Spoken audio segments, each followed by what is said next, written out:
Dust hung in the air like a fine powder of gunpowder and regret.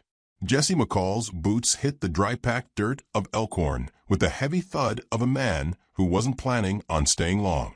He always told himself that. Never made a habit of planting roots. Roots got tangled.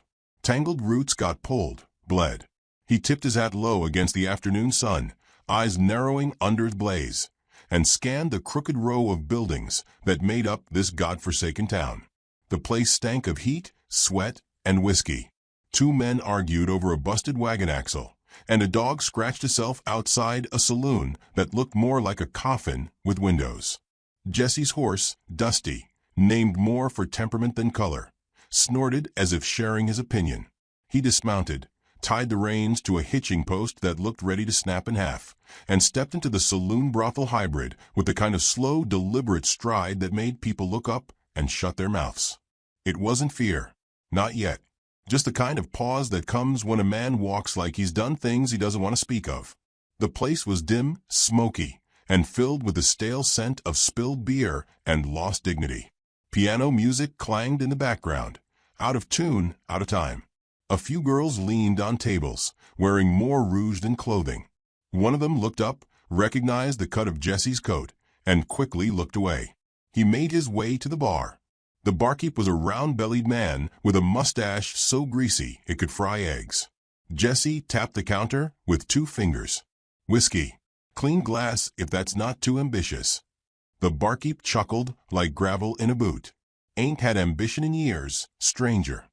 Jesse took his drink, didn't sip. He was watching something, or rather, someone. A man in the corner. Loud, drunk, mean-eyed.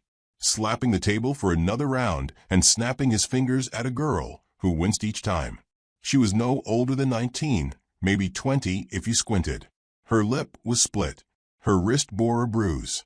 Jesse didn't move, didn't blink, just watched, until the man got up and dragged the girl through a side door. She didn't scream. That's what made Jesse's jaw clench. Screaming meant you still had hope. He downed the whiskey in one toss and slid the glass back. "You rent rooms?" he asked. The barkeep nodded, gestured toward a staircase in the back. Jesse moved past a girl, offering him a wink and a half-hearted reach. He ignored her. The door the drunk had taken the girl through was just beyond the stairs. It was closed, locked. The hallway was empty, but for a broken oil lamp and a lopsided painting of a long-dead cattle baron. He paused by the door. A sound. A stifled sob. He bent slightly, listened. Then he dropped to one knee and peered through the keyhole.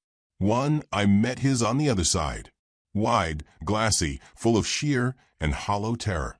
But not empty. Not yet. Someone grabbed his shoulder. "That room's private, mister." He stood, turned. A tall saloon worker, sleeves rolled, arms crossed.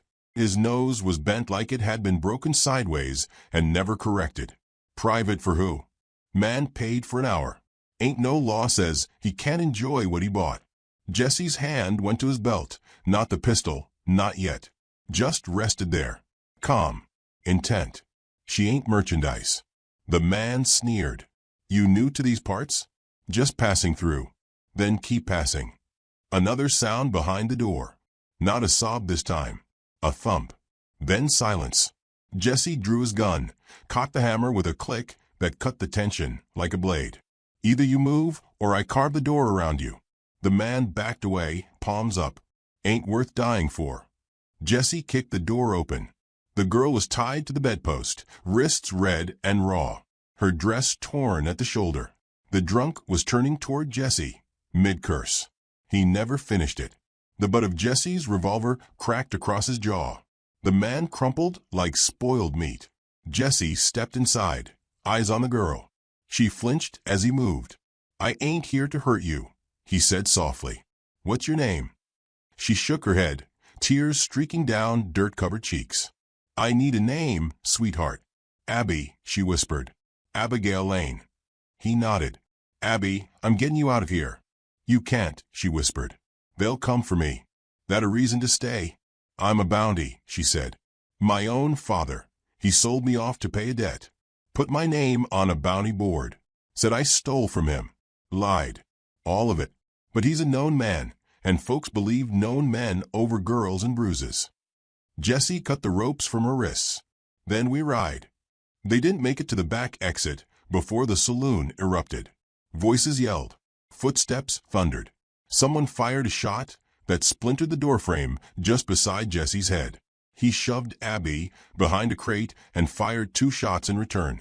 One caught a man in the thigh, sent him spinning. Another sent a bottle exploding near the bar. Screams followed.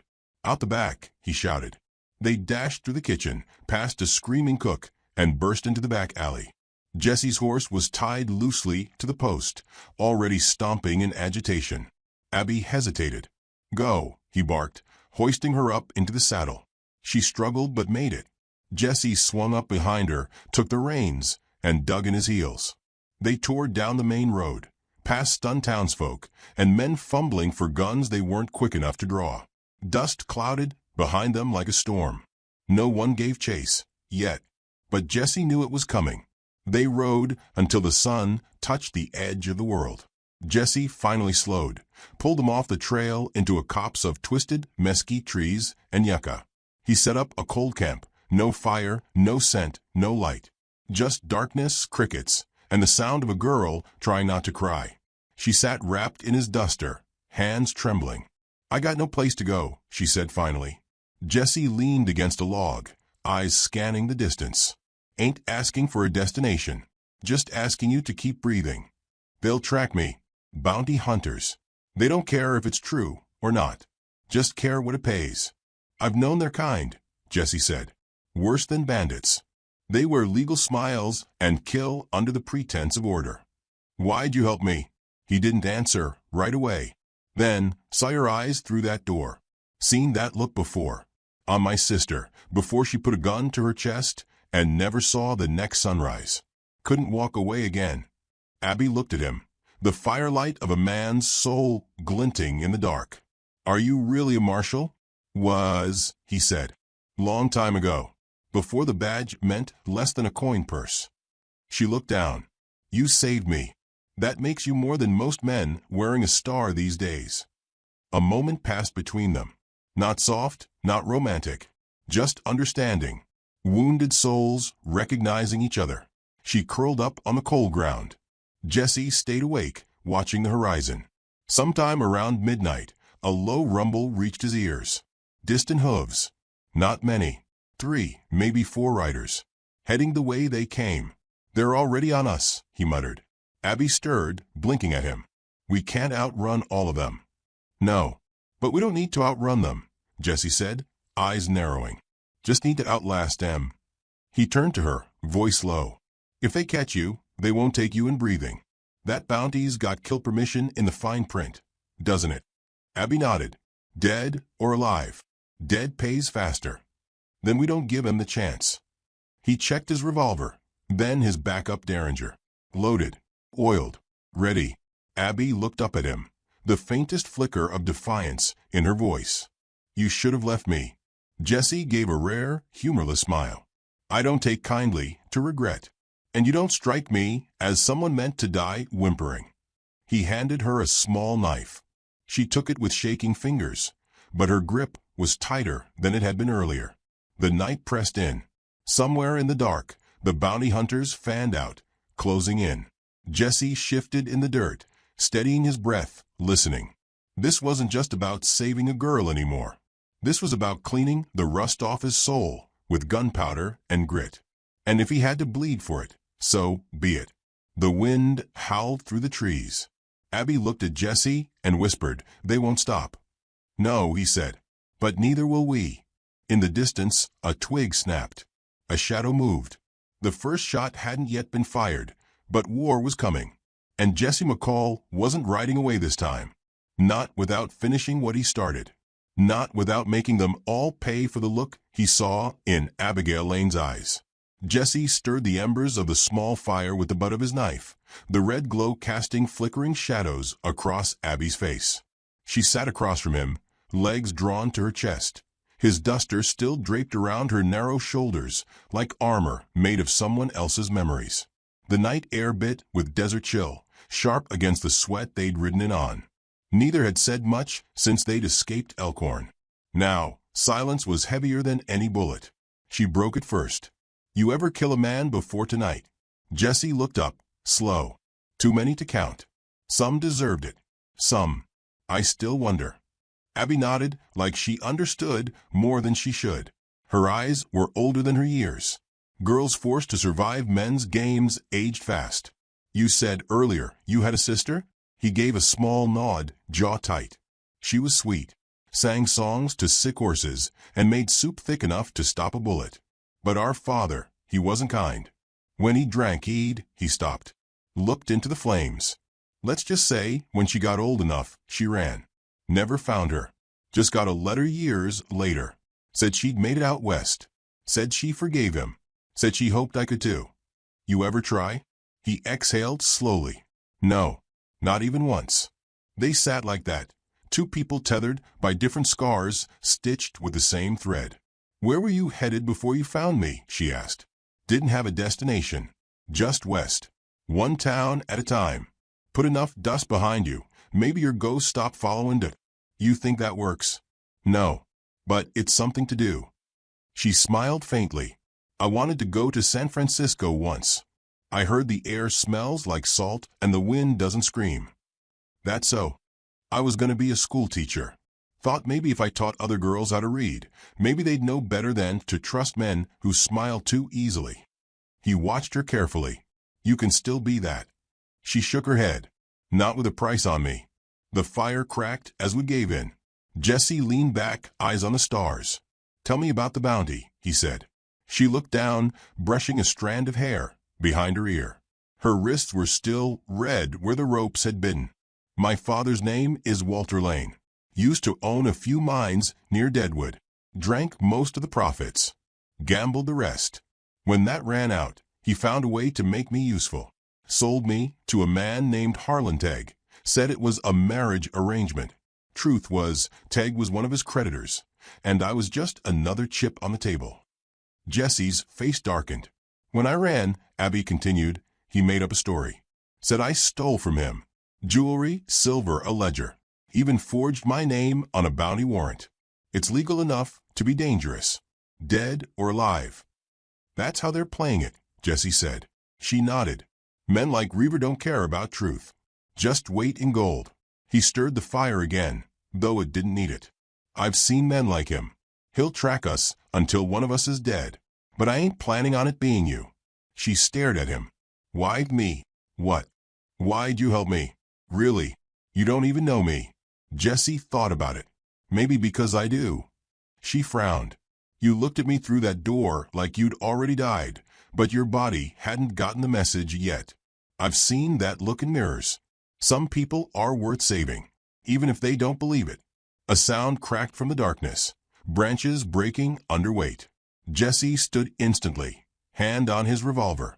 Abby scrambled behind the nearest tree. Out of the night rode 3 men, silent, calculating. Their horses were quiet, as if trained for this. Shadows cloaked their faces, but the moon caught the edge of one man's hat. "Marshal McCall," the lead one drawled. "Or do you still go by that?" Jesse didn't answer. "Cal Reaver," Abby hissed behind him. The man tipped his hat. "Mississippi Lane. You gave us quite the chase. But no hard feelings. Just business. Business that smells like carrion," Jesse said. Cal chuckled. "I admire that. A man still quick with words. But you've gone and put yourself on the wrong side of a legal contract." "She's no thief," Jesse growled. "That don't matter," Reaver said, swinging off his horse with a practiced grace that said he'd done this dance before. "Paper says she is. That's enough. You hand her over. I let you ride out with your bones intact." Jesse stepped forward, gun still holstered but ready. "You think you're the first man to point a law at me and expect obedience. Maybe not, but I aim to be the last." Reaver reached, fast, but Jesse was faster. His revolver barked once. The shot hit one of Reaver's men in the thigh. He screamed and dropped. The horses bolted. Another man fired, missed, hit bark. Chaos. Jesse fired again. Another shot ripped from Reaver's pistol and caught Jesse's side, grazing his ribs. Pain lanced through him, white hot. Abby screamed. Jesse grabbed her arm. Run. She hesitated. You're bleeding. Run. She scrambled into the trees. Jesse fired again, dropping the second man. But Reaver vanished into the brush, dragging his wounded man. Silence returned, uneasy and temporary. Jesse stumbled, clutching his side. Abby returned, face white with panic. You're hit. Just a graze. Liar. He grunted. Better liar than corpse. They rode by dawn. The world glowed in pink and gold while Jesse bled onto his saddle. By midday, they reached a stream. Abby forced him down, pulled off his shirt, and examined the wound. Her hands trembled, but her jaw was set. I've stitched pigs, she muttered. Hope that's close enough. Jesse winced as the needle bit flesh. Pigs, huh? They squeal less. She worked in silence, then asked, Is this what you did before? What? Saving people. Being the law. He looked at the trees. Once. Thought I could make a difference. But the system's rot goes deeper than a bullet. Got tired of patching the same wounds. She finished the stitching. Maybe you were patching people, not systems. He didn't reply. Just pulled his shirt back on, slow. Later, they rested in a canyon, shaded and cool. Jesse mapped the trail with a stick in the dirt. There's a town 2 days south. Clayton's Ridge. Judge Harrow runs the place. Old friend. Might listen. If he sees you, sees what you've been through, he might cancel the warrant. You think he'll believe me? Jesse met her eyes. He'll believe me. Abby nodded, then looked away. I don't want to run anymore. Then we go to Clayton's. But Reaver, he's not going to stop. No, Jesse said, voice flat. He's not. That night, Jesse stayed awake while Abby slept. Her head rested near his saddlebag. One hand still clutched the small knife he'd given her, just in case. He watched the stars, bleeding their light across the sky. He remembered a time when he thought the law meant something, when a badge stood for justice, not just power. But it had betrayed him, the same way it betrayed her. And yet, here he was again, protecting a girl no one else would. In the morning, Jesse woke to an empty bedroll. Abby, he shouted, standing too fast. Pain flared in his side. Her note was pinned to a tree with her knife. You've done enough. They'll kill you for me. I can't live with that. Keep writing, Jesse. You don't need another ghost. He cursed, kicked out at a log, saddled his horse in angry silence. She thought leaving would save him. She didn't know Jesse McCall. He followed her trail, faint and cautious. Abby had tried to hide it, doubling back, brushing over prints with branches.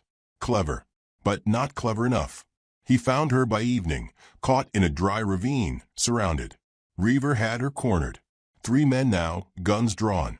One of them, new, likely hired on the trail. Abby was on her knees, chin high, knife in hand. But her eyes, they weren't scared. They were hard. You shoot me, she was saying, and you won't collect a damn thing. That's the beauty, Reaver said. Dead or alive. Just easier this way. Jesse moved fast, descending the ravine with the silence of a ghost and the fury of a storm. He fired twice before they even turned. One went down, shot clean through the back. Another spun, tried to run. Jesse dropped him, too. Reaver ducked behind a rock, cursing.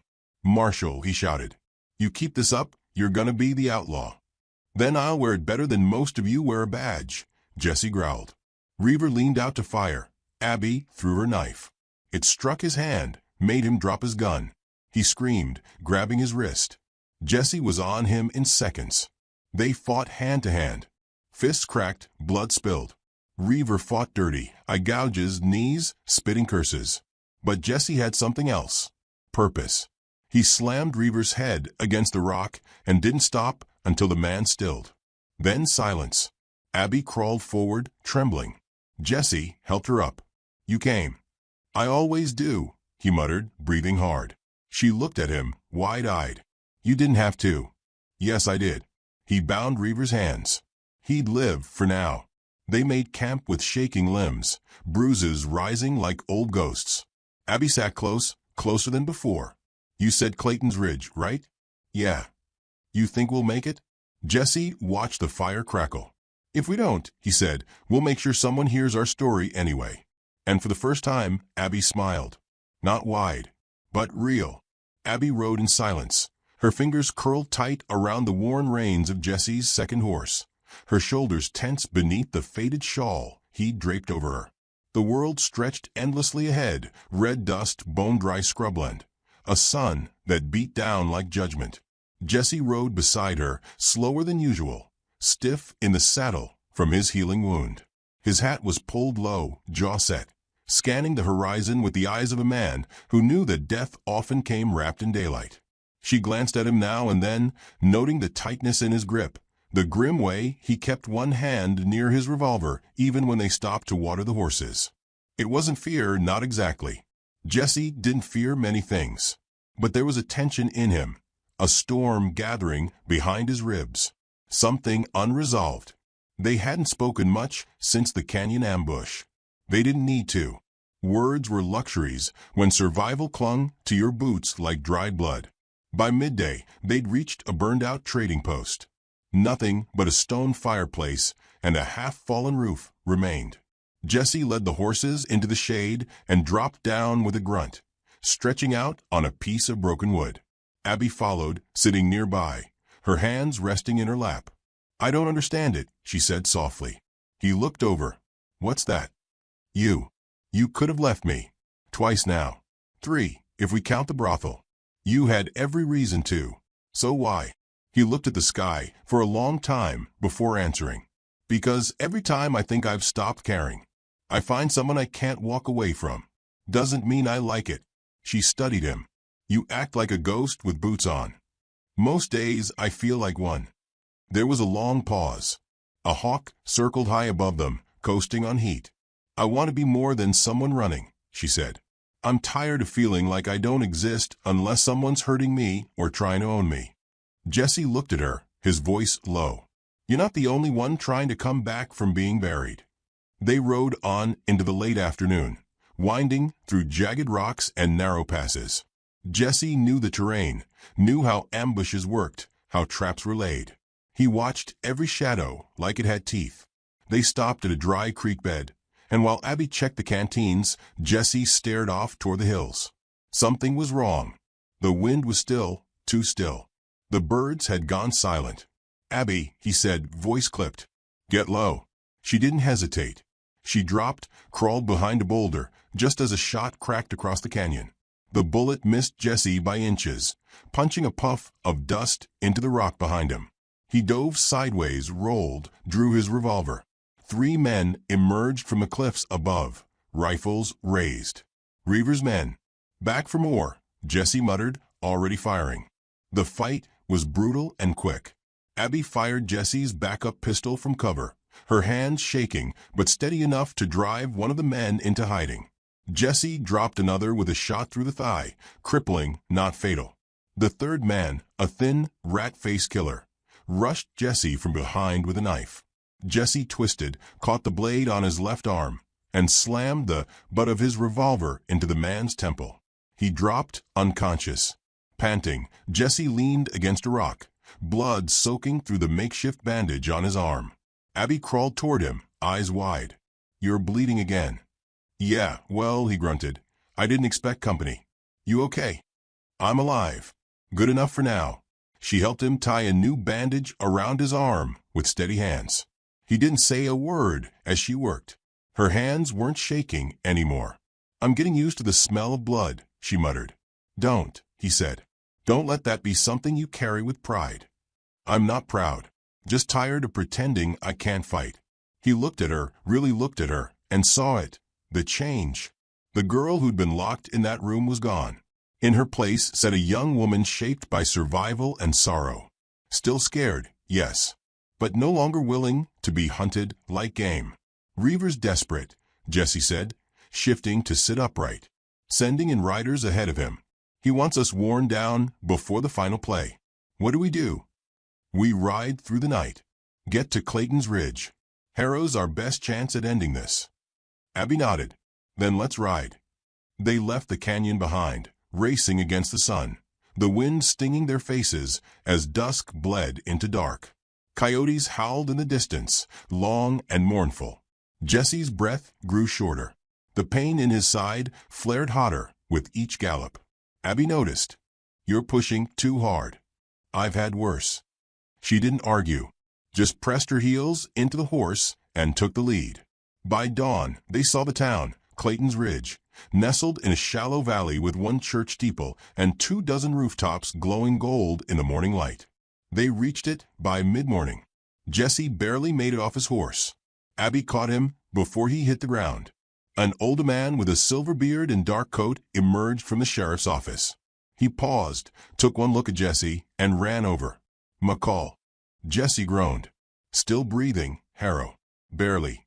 The judge, Samuel Harrow, helped Jesse to a bench, barking orders at a young deputy to fetch a doctor. He turned to Abby. "You with him?" She nodded. "Then you're safe here." While the town doctor worked on Jesse's wound, Harrow listened as Abby told her story. Not just the bounty, but the brothel, the abuse, her father's betrayal, the falsehoods stamped with official seals. Harrow sat silently through it all, his face a weathered mask. When she finished, he said, "Do you have the bounty notice?" She nodded, pulled the crumpled copy Jesse had taken from one of the dead writers. Harrow studied it. Forgery. Crude, but clever. If you hadn't brought it to someone who knew Walter Lane's handwriting, it might have passed. "So you can cancel it?" she asked. "I can do more than that. I can send a writer to Deadwood, make sure the warrant's revoked completely. But it'll take time." "How much time?" 3 days, maybe 4. Abby's face fell. "Reaver won't give us that long." "He won't reach this town easy," Harrow said. "Not with my men on the lookout." But Jesse, pale and sweating on the bench, opened one eye. "He'll come. And he'll come fast. He won't risk the law catching up to him. He wants her dead before the truth kills his payday." Abby stood, hands clenched. "Then I won't hide. Not anymore." "You're not bait," Jesse croaked. "No," she said, stepping toward him. "I'm not. But I'm not prey either." Later that day, she practiced shooting in the dusty yard behind the sheriff's office. Harrow gave her an old six-shooter. Jesse watched from the window, wincing every time she flinched at recoil. She kept going. Reload. Aim. Fire. Again. When evening fell, the town braced for a siege. Windows boarded. Deputies posted on rooftops. And in the fading light, dust rose on the northern ridge. They were coming. 5 riders. Reaver led them. Jesse stood, grimacing with each step, and walked outside to meet Abby and Harrow. "It's time," he said. Abby looked at him. "Then let's end it." They took cover in the street, behind barrels, crates, porch rails. Townsfolk stayed inside, doors barred. The riders didn't slow. Reaver called out as they drew close. "Marshal, let's not draw blood. Just the girl."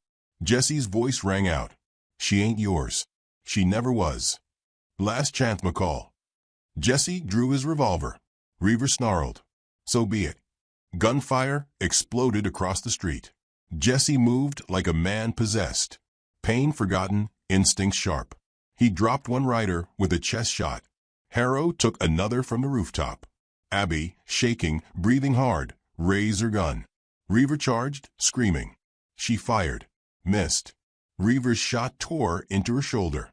She spun, hit the dirt. Jesse roared, sprinted through the open. Fired. Reaver took the bullet in the gut. He staggered, fell to his knees. Jesse stood over him, gun still raised. Reaver spat blood. She was never worth it. Jesse shot him once more. Quietly. When it was over, Abby was still alive, crying from the pain, but breathing. Jesse fell beside her, cupped her face. "You're all right. You did it." "I missed," she sobbed. "You stood your ground. That's more than most men ever do." He held her until the pain dulled. And in the silence after the smoke, something changed between them. A girl with nothing had fought for her life, and a man with nothing to live for had chosen to live again. The sky over Clayton's Ridge burned with the morning sun, gold light spilling across the dust-laced town like the first hint of redemption. Jesse McCall stood on the wooden porch of the sheriff's office, one arm bandaged tight, the other resting on the grip of his revolver. Pain gnawed at his side, but he welcomed it. It meant he was still alive. More importantly, Abby Lane was alive. Inside, the doctor was changing her dressing, patching up the wound Reaver had left behind. She hadn't flinched when the bullet struck her shoulder. She just looked surprised, almost irritated, like she'd gotten stung by a wasp instead of shot. Now, she bore the pain like she'd been carrying it her whole life. Jesse watched the horizon. The town was quiet again, but it was a different kind of quiet. Not the silence of fear or despair. It was something cleaner. The townsfolk, some of whom had peered from behind curtains and barrels during the shootout, now walked with more surety. A little boy had even nodded to Jesse as he passed by that morning. Respect, maybe, or gratitude. It made Jesse uneasy. He wasn't used to being looked at like that anymore. Behind him, the door creaked open. Abby stepped out, still pale, one arm in a sling, but her steps were steady. Her eyes found his instantly. "You look like you've seen ghosts," she said. "I see one every time I look in the mirror." She moved beside him, her expression unreadable. "You saved this town." "No," he muttered. "I just cleaned up a mess I helped stir." Her voice was softer now. "That's not fair. You didn't start this." "No, but I chose to stop it. That counts for something." They stood in silence for a moment, watching the world go on. Horses clopped down the main street. A blacksmith hammered in the distance. Somewhere a baby cried and then was soothed. Life was finding its way back into the cracks. Judge Harrow joined them, holding a leather satchel and a folded paper. "It's done," he said, handing Abby the document. "Revoked bounty. Not just nullified here, but struck from the record entirely. I sent a wire to Deadwood, Carson City, and Cheyenne. If anyone asks, you're clean." She took the paper in both hands, her fingers trembling. It felt heavier than it looked. Not because of the ink or parchment, but because it meant freedom. Something she'd never held before. "I don't know what to say," she whispered. Harrow smiled gently. "Start with living." He turned to Jesse. "You ever think of settling down? A lawman like you. This town could use the spine." Jesse chuckled, a dry, brittle sound. "Last time I wore a star, I lost everything that mattered. Then maybe it's time to wear it for something new." Jesse didn't respond. Harrow tipped his hat and walked off down the street, already thinking about his next case, his next trial, his next round of whiskey. Abby looked at Jesse. "You could stay, you know. You don't have to ride on." "I never do," he said, "but I always end up in the saddle." She studied him, eyes narrowing just a touch. "That wound on your side's not the one bleeding, is it?" He raised an eyebrow. "What makes you say that?" "Because I know what it looks like when someone's carrying pain and pretending it's a compass." Her words hit harder than gunfire. Jesse looked down at the dusty street, lips pressing into a grim line. "I can't settle, Abby. I'd ruin it. I don't know how to be still." "Maybe not. But maybe it's time you learned." Before he could answer, gunfire erupted. It came from the edge of town. One shot, then another. Jesse and Abby turned as one. A deputy ran up, breathless. "Riders. North Ridge. 6 of 'em. Didn't say who they were, but they're armed and fast." "Reaver's men?" Abby asked. Jesse shook his head. "Reaver's dead. But if he had friends, we just stirred the hornet's nest." He moved fast, grabbing his gear, loading bullets with practiced ease. Abby followed, tying her sling tighter and stuffing a revolver into her good hand. "You're not going out there," Jesse said. "Yes, I am." "You're injured." "So are you." He didn't argue. There wasn't time. They mounted their horses, joined by Harrow and 2 deputies. The dust rose again in the north, just beyond the ridge that gave the town its name. 6 figures crested the hill, black hats, hard eyes, rifles already drawn. One of them carried a flag, not of a nation or cause, but marked with a red serpent coiled around a coin. "Bounty Guild," Jesse muttered. "Independent hunters. Paid to finish what others couldn't." The leader dismounted, walked forward 10 paces. He was tall, gaunt, with a beard sharp as nails and a voice that carried like thunder. "We've come for the girl. The man who hired us said she killed our agent." Jesse stepped forward. "That agent was Cal Reaver. He died trying to murder an unarmed woman. Doesn't change the bounty on her head, the man replied. Dead or alive? Jesse raised his voice. The bounty's been revoked. Legal document signed and wired. The man smiled, humorless. We don't take wires. We take gold. And right now, she's worth more dead than disputed. Jesse's hand hovered near his holster. You fire a shot in this town, you won't live to regret it. The bounty hunter's smile vanished. Then he nodded. The bullets came fast. Jesse dove to the side, firing as he rolled. Abby was right beside him, shooting with her left hand, steady and fearless. Harrow hit one rider in the chest. A deputy went down screaming. The street exploded into chaos. Jesse moved through it like a man chasing his own death. He took 2 rounds to the leg and kept going. Abby crouched behind a trough, reloading with shaking fingers. Jesse covered her, gunning down another rider as the man tried to flank. The leader was still on foot, walking straight down the main road like death in boots. Jesse limped forward to meet him. They fired at the same time. The bounty hunter's bullet grazed Jesse's cheek. Jesse's bullet buried itself in the man's throat. Silence followed.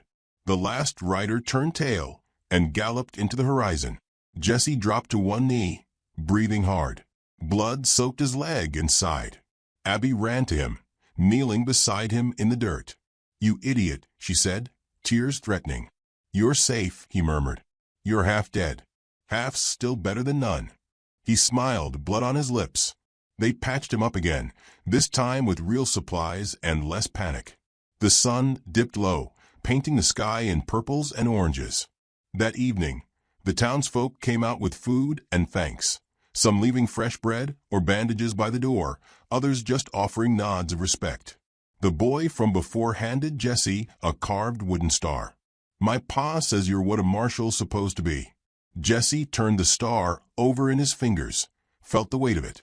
Abby sat beside him on the bench, her arm bandaged, her eyes watching the sunset with a tired kind of peace. So, she said, are you still planning to ride out tomorrow? He didn't answer right away. Then, quietly, I was planning to. But the trail doesn't feel so heavy here. She reached out, her hand brushing his. No promises, no declarations. Just 2 people who had stopped running long enough to see each other. Later that night, Jesse stood alone on the edge of town. The stars were bright, like old souls blinking down approval. He looked at the badge in his hand, the one Harrow had placed beside him without a word. He turned it over once, then pinned it to his coat. His past wasn't clean. His hands weren't either. But maybe redemption wasn't about being clean. Maybe it was about choosing, day after day, to do the right thing anyway. He stepped back onto the porch where Abby waited. Marshal McCall, she said, voice light. He nodded once. You staying? I reckon I might, he said. She smiled. The night air was cool, sweet with dust and distant lilacs. And in that quiet space between their shared pain and stubborn hope, Jesse McCall finally felt still. If this story moved you, don't forget to like, subscribe, and share your thoughts in the comments. Until next ride, partner. The train hissed as it slowed, steam curling like restless ghosts into the crisp Wyoming air. Julia May Crowley stepped down from the final car, her gloved hand tightening around the handle of her battered carpet bag. She wore her best blue dress, a high-collared thing with delicate lace at the cuffs, faded now with time and laundering. The hem brushed the dust of the Rollins station platform, but she didn't notice. Her eyes were fixed ahead, on the future she'd been promised. She smoothed the folded letter in her pocket with trembling fingers, as if reassurance might lie in ink and parchment. The letter had arrived 4 months ago, sent by a man named Harlan Pike, a rancher, widower, in need of companionship, housekeeping, and a steady hand. It had read, he wanted a bride. He'd seen her listing in the matrimonial classifieds and replied with such kind words, such warmth, that Julia had cried when she read them. She hadn't thought a man would ever write her such a letter again. Not at 52. She adjusted her hat, wide-brimmed, stiff with travel grime, and took in her surroundings. The town was raw and unvarnished. 2 saloons, a church, A dry goods store with a crooked sign. Dust clung to everything. There was no one waiting for her. She stood awkwardly, the only passenger left, as the train groaned and wheezed its departure. A group of young men on the porch of the saloon nearby snorted and whispered to each other, their glances making her skin prickle. Julia Crowley, a man's voice called out behind her. She turned sharply, heart leaping. There he was, Harlan Pike. He was taller than she imagined, with a sun-browned face, sandy hair, and a thick mustache that curled at the edges. He wore a tan duster coat, boots that had seen hard miles, and a revolver on his hip. A respectable man by appearances. But the moment their eyes met, something went cold inside her. He stared at her with a frown that started small and deepened by the second. His gaze traveled over her face, her graying hair, the slight stoop in her back she tried so hard to hide. "I thought you were younger," he said flatly. Julia's mouth parted. "You never asked my age." "Didn't need to," he muttered, glancing at the letter she held. "Thought that was a misprint." Her cheeks burned. "You wrote me, Mr. Pike. You said." "I know what I said." He looked away, face hardening. "Wasn't expectin' someone my ma's age." She swallowed the sting. "You wrote of wanting companionship, of wanting someone steady. I've been both." He gave a short, humorless laugh. "Steady, sure. But what I wanted was someone to give me sons, not someone done with that kind of life." The words hit her like a slap. Behind her, the boys at the saloon were chuckling now, not even trying to hide it. One whistled low. "Julia," Harlan said, his voice stiff with finality, "I ain't one to humiliate a lady, but I can't marry you. It just wouldn't work." "You already have," she said softly. "You've humiliated me." He tipped his hat awkwardly. "I'll pay for your train ride back east." "I sold everything I had to get here," she snapped, voice tight. "There's nothing to go back to." But he was already walking away. She stood alone on the platform, the weight of every year she'd lived settling on her shoulders like a lead blanket. One of the boys called, "Need help carry in that bag, ma'am?" followed by more laughter. She gripped her carpet bag tighter and walked off the platform, her spine ramrod straight, ignoring the tears burning behind her eyes. She had no idea where she was going. By sundown, her boots were coated in dust and her stomach a hollow ache. She hadn't eaten since the train stopped that morning. She wandered the edge of town, trying to find a quiet place to sit, to think, to plan. Her trunk, what little she had left in the world, was gone. Taken, she presumed, when she left it at the station in search of Harlan. She sat on the edge of a dry creek bed, staring out at the horizon. The wind tugged at her hat and played with the loose strands of silver blonde hair around her ears. Coyotes howled somewhere in the distance. Julia Crowley had been many things. A wife once, a mother briefly, a seamstress, a nurse to her dying neighbors. But this humiliation, this aching, gnawing loneliness, this was something new. A lifetime of silence, of doing what was right, of keeping her hands folded in her lap and her chin high, had brought her here, to a cracked stretch of dirt, under a darkening sky, in a town that didn't want her. She should have stayed home, let herself fade like all the other forgotten women. Lightning flashed far off in the clouds, followed by the low, distant rumble of thunder. She needed shelter. Her pride had taken enough of a beating. She rose stiffly and began walking toward the light she saw flickering in the window of a distant cabin beyond the edge of town. But before she could reach the road, a voice called from the dark. "You lost, ma'am." She turned sharply, heart skipping. A man rode out from the shadows of a cottonwood grove, his horses' hooves soft on the packed dirt. The lantern hanging from his saddle swayed, casting him in gold and shadow. He looked to be in his mid-50s, lean and square-shouldered with eyes that caught the light just enough to show their sharpness. He wore a dark coat dusted with trail grit, and a rifle was slung across his saddle. "I don't take to sneaking up on folks, sir," she said, voice steady despite the tremor in her belly. "Didn't mean to sneak," he replied calmly. "Just saw you walking toward the gulch. Dangerous in these parts after dark." "I've seen worse," she said, straightening. "I believe that." He studied her a moment longer, then dismounted. "Name's Thomas Beckett. I got a cabin not far from here. Got food, warmth, a fire.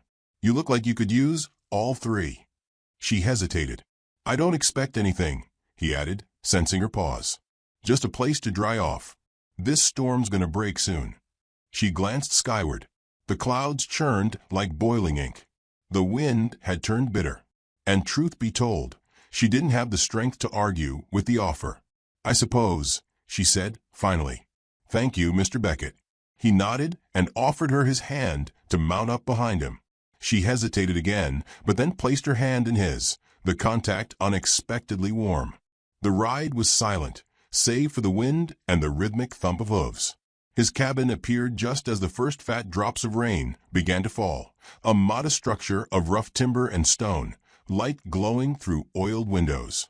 Inside, the air was thick with the scent of wood smoke and rabbit stew. Julia's stomach groaned. You sit, he said. I'll get you a blanket. She obeyed, lowering herself into the sturdy, rocking chair near the fire. The warmth hit her like a wave, melting the cold that had seeped into her bones since the station.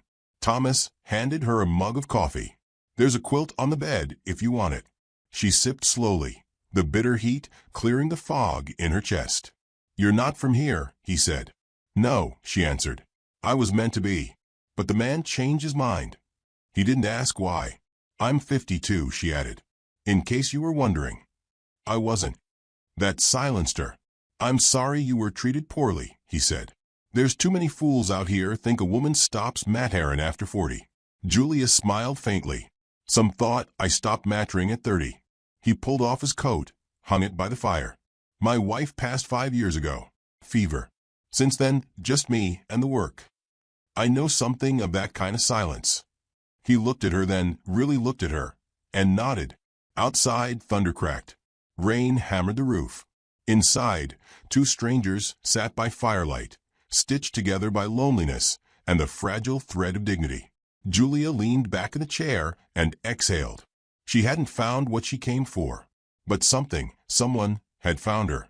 And the storm was only just beginning. The fire crackled softly in the stone hearth, the only sound within the small cabin besides the steady drum of rain on the roof. Julia sat wrapped in a faded patchwork quilt, hands curled around a tin mug of coffee that had long gone lukewarm, though she continued to sip it with absent rhythm. The heat of it, however faint, anchored her to the present. Thomas Beckett moved with quiet efficiency. He was a man accustomed to silence and to solitude, but not untouched by it. He laid out another log on the fire, nudging it with the poker, careful not to look directly at her. She noted the set of his shoulders broad and worn, as if he carried more weight than the ranch demanded of him. I can help, she offered softly, gesturing to the pot that simmered over the flame. You've done enough already. You're a guest, he replied without turning. Guests don't work on the first night. The answer was kind, but there was something about the way he said it, gentle, firm, and without room for argument, that made her settle back in the chair. Outside, the storm raged in earnest now. Wind whistled through the chinks in the wood, and rain battered the roof in a wild, insistent rhythm. The West didn't do anything halfway. Not storms. Not love. Not heartbreak.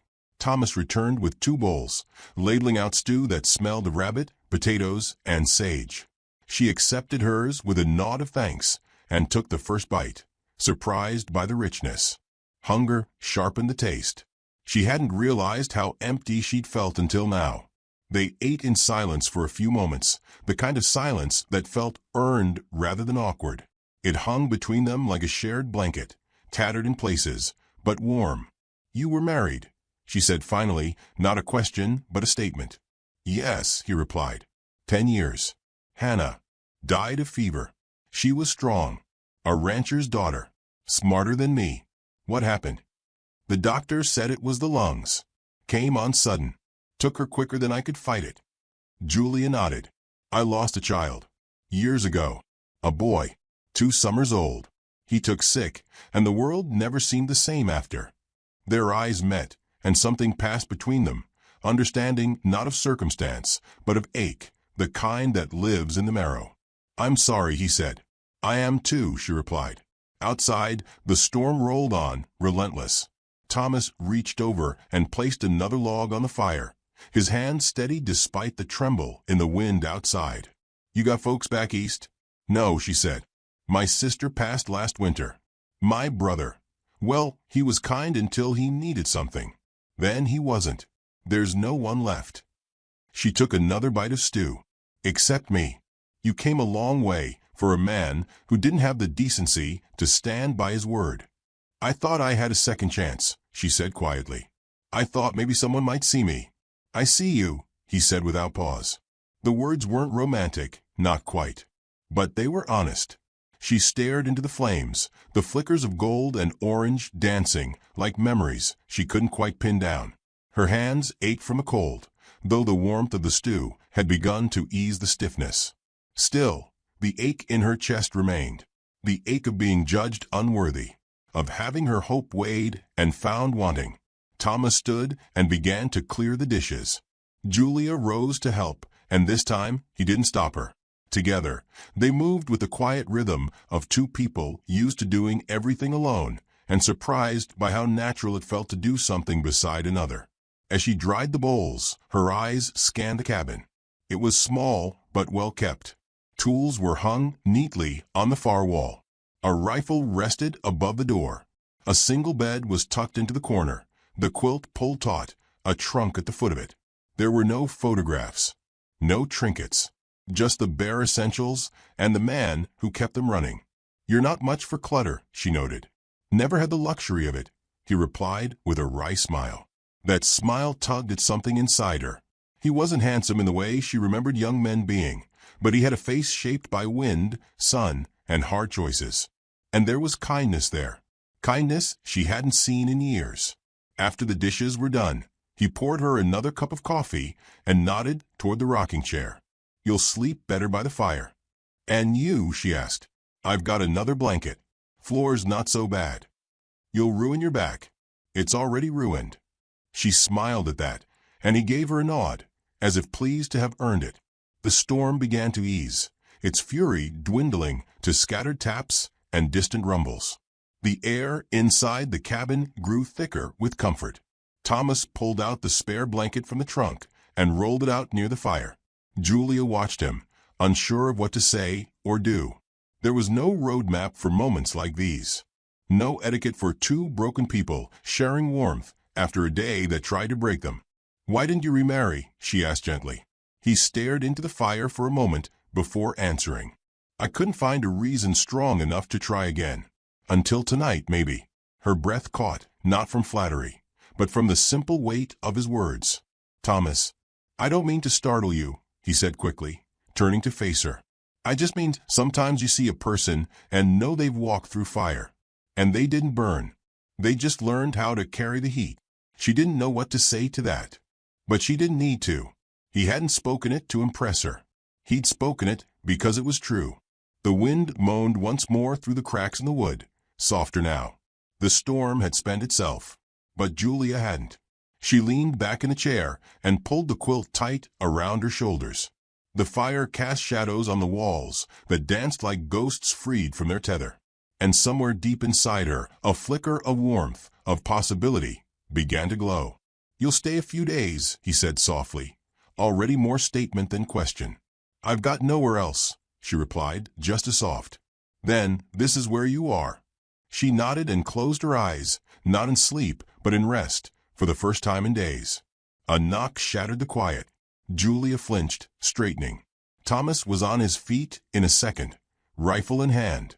The knock came again, this time louder, more insistent. He moved to the door, silent as breath, and lifted the latch. On the other side stood a man, soaked to the bone, eyes wide and darting. He wasn't young nor old, with a jagged scar across his cheek and a revolver holstered tight against his hip. He looked like trouble, and he smelled like it too. "Evenin'," the man said. "Name's Cal, sorry to bother. My horse broke a leg 'bout a mile back. Been walkin' since. Storm near drowned me." Thomas didn't lower the rifle. "You lost." "Maybe. Just looking for a warm place to dry off. I'll be gone at first light." Julia stood, moving beside Thomas, not touching him, but near enough to offer silent support. She didn't trust the man at the door. His eyes flicked over her, calculating, as if trying to place her. "You traveling alone?" Cal asked, grin half-formed. "She's with me," Thomas said sharply. Julia didn't flinch. She met the stranger's gaze squarely. She didn't need rescuing, but it felt good to be claimed, even just for protection. Thomas stepped back and opened the door halfway. "You can come in for the night. Floor only. You try anything, I'll lend you." Cal raised his hands in mock surrender. Wouldn't dream of it. The cabin felt smaller once he was inside. Julia kept her distance, resuming her place by the fire. She watched as Thomas gave the man a blanket, kept the rifle within reach, and sat himself down between the visitor and her without saying another word. Cal stretched out near the door, but Julia noticed his eyes never fully closed. He was listening, waiting. The air grew thick again, not with comfort this time, but with tension. The storm outside had ended, but another had just walked in. Later, once the fire had dimmed and the room quieted, Julia whispered, "You think he's trouble?" Thomas didn't open his eyes. "I know he is. What do we do?" "We'll handle it," he said simply. And that was enough. The quilt around her shoulders now felt heavier, like armor. The cabin no longer felt like shelter from the storm. It felt like a battlefield with fire for a torch and silence for a shield. But she was not afraid. Not anymore. Morning crept into the cabin slow and gray, dragging the scent of damp earth and ash. Julia stirred first, the warmth of the dying fire barely clinging to the air. She blinked away the fog of sleep and sat up, the patchwork quilt falling from her shoulders. Her gaze drifted to the doorway, where the stranger, Cal, still lay wrapped in the spare blanket. But his breathing was wrong. Too even. Too staged. She stood, slow and quiet, the floorboards groaning softly beneath her bare feet. Her eyes found Thomas. He was already awake, sitting in a chair near the table, a tin cup of black coffee cradled in his hands. His rifle leaned against the wall, within arm's reach. He looked at her, and in that look they shared everything they needed to say. The man was still dangerous. Julia moved to the small stove, setting a pot to heat more water. Her hands worked automatically, but her mind was racing. Something about Cal's arrival felt off, contrived. His eyes had scanned the room too thoroughly, his questions too casual. Men like him didn't knock unless they had something to gain. Cal stirred finally, groaning and sitting up as if waking naturally. "Mornin'," he drawled, voice scratchy from a cold. "Appreciate the hospitality. Not all folks this side of the river are so generous." Thomas didn't reply. He watched the man with the patience of a hunter. Julia poured the coffee and offered it to Cal without a word. He took it, his grin lopsided and oily. "You two married?" he asked, sipping. "No," Thomas answered. "Could have fooled me." He looked Julia over again, too long. "You take care of each other like you been together years." Julia didn't flinch. "We take care of ourselves." Thomas's voice came next, cool as a mountain spring. "What brings you out this far, Cal?" "I told you, horse broke a leg." "Funny. Storm was bad, but it didn't come fast.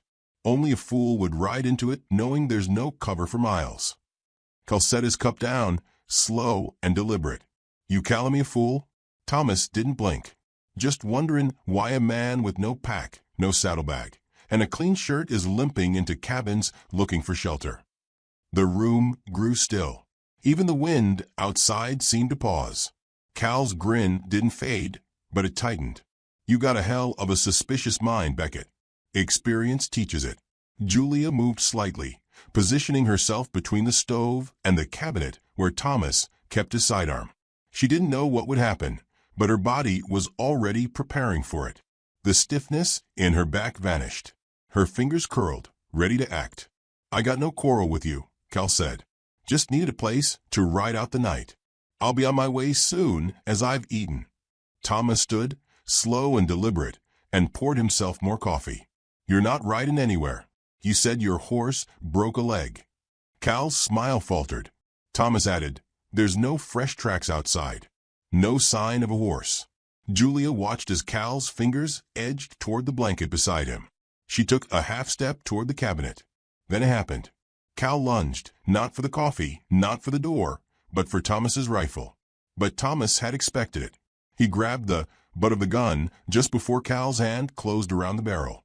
The two men struggled, grunting, the chair scraping backward as they fought for control. Julia didn't scream. She didn't freeze. She yanked open a cabinet, pulled the small revolver free, and cocked it. "Let go," she said, voice like steel. Cal froze, panting, his hand still locked on the rifle. His eyes flicked to the revolver, aimed square at his chest. "I said let go," Julia repeated. Cal slowly released his grip. Thomas stepped back, raising the rifle to aim directly at the intruder. Julia held steady. "You don't look like much," Cal sneered at her. "Old woman with a pistol." "You don't look like much either," she replied. "But here we are." Thomas jerked his chin toward the door. "Get out. Now. I got nowhere to go." "That's not our problem," Julia snapped. "You walked in lying. That's enough." Cal took a long breath, weighing his odds. He must have seen something in both their faces, something unflinching, because he muttered a curse and moved toward the door. "I ever see you again," Thomas warned, "I won't wait for you to make the first move." Cal left without another word, the door slamming behind him. Julia's hand didn't lower until the sound of footsteps faded into the wet morning silence. Then she exhaled and set the revolver on the table. Thomas looked at her, a long, unreadable expression on his face. "You handled that well." "I've handled worse." He poured her a fresh cup of coffee and set it in front of her. "You got more grit than most men I've met." She took the cup, nodding in thanks. "Being treated like I'm fragile for 50 years'll do that to a woman." Thomas sat. They didn't speak again for a while, both sipping their coffee and listening to the world reclaim its calm. Later, after a breakfast made in silence, they stepped outside together. The rain had passed. The sky hung low and gray, but the land looked cleaner, washed of its dust and tension. The tracks Cal left behind were shallow and scattered. He hadn't gone far. Julia noted the direction and turned to Thomas. "You think he'll come back?" Thomas nodded. "If not today, then soon." "Then we should be ready. I've got a shotgun and 2 rifles." "I've got a needle and boiling water," she said. That made him laugh, a short bark of amusement that broke the tension. They returned inside. Julia helped with repairs to a broken fence post after lunch, sleeves rolled, her hands red and blistered. Thomas watched her work, not out of doubt, but with a quiet admiration. She never asked for rest, never asked for help. She simply did what needed doing. By evening, the cabin felt less like a place of shelter and more like a fortress. Not in its walls or its weapons, but in the way they moved now, together, wordless, sure. Over supper, Thomas finally said, "There's a dance in town Saturday." Julia raised an eyebrow. "You dance?" "Not well, but I figured maybe we could go. Give the town something to talk about." "You're not worried what they'll say?" "They'll say I brought the most dignified woman in 3 counties. Julia's mouth twitched into a smile. "I'll think about it," she said. He nodded, not pressing, but something warm spread in her chest, small and quiet and persistent. Later that night, while cleaning dishes, Thomas spoke again. "You know Harlan Pike's a coward." "Cowards always hide behind rules," she said. "Too old, too poor, too plain. They make excuses so they don't have to admit they're afraid of strong women." "You're not just strong," Thomas said. "You're fearless." She looked at him, suds dripping from her fingers. "No, I'm terrified, but I act anyway. That's the difference." Their eyes met. The moment stretched. Thomas stepped closer. "I'd like to court you properly," he said. "If you'd let me." Julia studied him for a long moment. "I'm not a girl. I'm not here to be wooed like one." "I don't want a girl," he replied. "I want a woman who knows her mind, who knows her worth." She dried her hands on a cloth and said, "Then I suppose you can start with a dance on Saturday." He grinned. But before she could enjoy the lightness of the moment, there was a knock at the door. Thomas was already reaching for the rifle. Julia grabbed the revolver. She opened the door slow and careful. It wasn't Cal. It was Harlan Pike. He looked cleaner than she remembered, better dressed. nervous. "Julia," he said, "I came to apologize." She didn't step aside. "I was wrong," he said. "I judged you too quickly. I didn't realize what kind of woman you are." "No," she said. "You realized. You just didn't like it." He swallowed. "I want to make it right. I brought a license. I've got witnesses in town. If you'll come back, I'll marry you." Behind her, Thomas didn't move. Julia held the doorframe and looked at Harlan for a long, quiet second. Then she smiled. Not kindly. "You turned your back on me in front of the whole town. Let them laugh at me. Called me too old to be a wife. And now that someone else sees me, suddenly I'm worth your time. I made a mistake." "No," she said. "You just didn't think I'd find someone who could see past my years." She stepped back and closed the door. The latch clicked. Thomas raised an eyebrow. "Didn't expect that today." "I did," she said. "Men like Harlan always circle back when they realize you're not waiting for them." She returned to the dishes, humming softly. Thomas leaned in the doorway, watching her. In the space between them, something steady had taken root. Dignity hadn't just been defended. It had been reclaimed. The sky was a watercolor of violet and rose as dusk settled over Rollins. From the rise near the town's edge, Julia could see the chapel steeple catching the last amber light of day, casting long shadows over the dirt roads and weather-beaten buildings. She stood beside Thomas, hands clasped tightly in front of her, the edges of her shawl fluttering in the cool breeze. They hadn't spoken much since Harlan's visit 2 days ago. They hadn't needed to. The silence between them had taken on a new weight, no longer hollow, but full of understanding. Below them, music drifted faintly from the community hall. The dance had begun. "You sure about this?" Thomas asked, tipping his hat back just enough for her to see the doubt tugging at his brow. "No," she replied with a wry smile. "But I'm going anyway." He offered his arm. She took it. The walk into town was quiet save for the crunch of boots on gravel and the occasional rustle of wind in the brush. As they approached the hall, voices and laughter spilled through the open doors. The sound made Julia's stomach twist. Years of being overlooked weren't erased easily. But she held her head high. Inside, the hall buzzed with movement. Couples twirled on the makeshift dance floor, fiddles and banjos guiding them. Candles flickered in sconces along the walls. It smelled of sweat, whiskey, and sawdust. And then, as if scripted, every head turned. Julia Crowley, in her simple lilac dress and silver-pinned hair, entered beside Thomas Beckett. The room paused. Just a second. But long enough.